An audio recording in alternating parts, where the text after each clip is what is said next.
So, let's talk about forgiveness. It's going to be a long video to edit. So, on the topic of forgiveness, what I'm going to be talking about is what is forgiveness. And when I asked, or when my group, as in my group of my English class, had a discussion on what is forgiveness, part of the question was, is it easy? Is it hard? And I heard a lot of forgiveness is something that is really easy to ask for, but something that's very hard to give out. I heard a lot of people saying forgiveness is just, forget. And I am here to completely discount everything that you said because I find you wrong. Sorry. First thing I want to just talk about is forgive and forget. Forgive and forget. Because you should not. Don't do that. Don't do that at all. Purposely because of the second part of that saying. You may forgive. Forgiving is awesome. Forgiving is totally necessary. Forgiving is something that is completely needed to continue on with social situations and to create a healthy human being, mentally speaking, and a healthy environment for humans to live in. Forgiving is very vital and very important, but you should never, ever forget about it, because forgive and forget are two things that don't go together. When I think of forgiving, I think of, okay, this person did something wrong, so I'm going to forgive them. Not, this person did something wrong, I'm going to forgive them, and then I'm going to forget that they did it, and give them the opportunity to do that wrong thing to me again, and hurt me all over again, and nobody wants that. Nobody wants tears. So do not forgive and forget. Don't just wax on, wax off that from your memory. Get rid of that. Now we've established that, okay, forgiving is good. Forgiving is something I should do, and it's necessary. And don't forget, what is forgiveness? Which is the core question I'm supposed to be answering. So let's take a look. Forgiveness is taking quite a few different roles, and I was watching a YouTube video, imagine that, by Fred Luskin, PhD, of the noetic sciences. The noetic sciences? That's a word, I guess. And I was watching his video, and he said something that I really admire.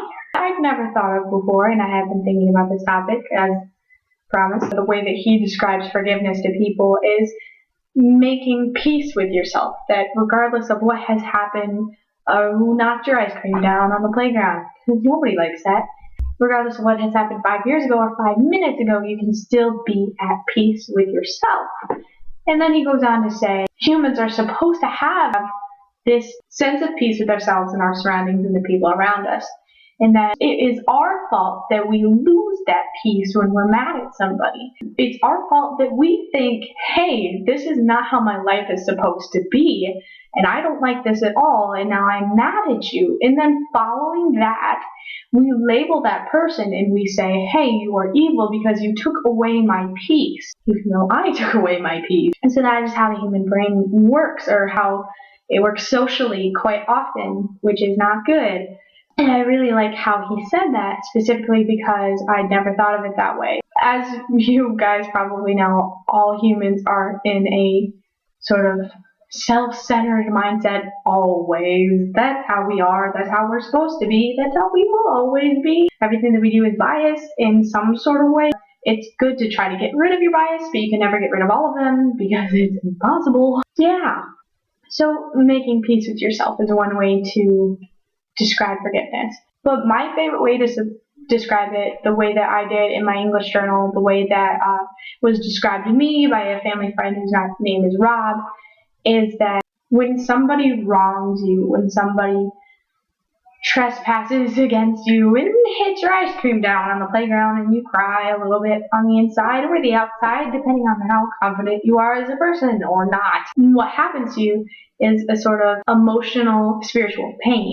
Imagine that you have this jar, if you will, of pain, and this person punched you in the emotions and sprinkled that into your little jar of pain, and now your jar of pain was here, and is now full to here. So you have all this pain, and what people normally do is they take their jar of pain and they reach in there and they take out the pain and throw it back at you. And they say hurtful things, and they try to get their revenge, and they give you dirty looks in the hallway, and you're like, I don't know what's going on. They throw that pain right back at you, and that is revenge.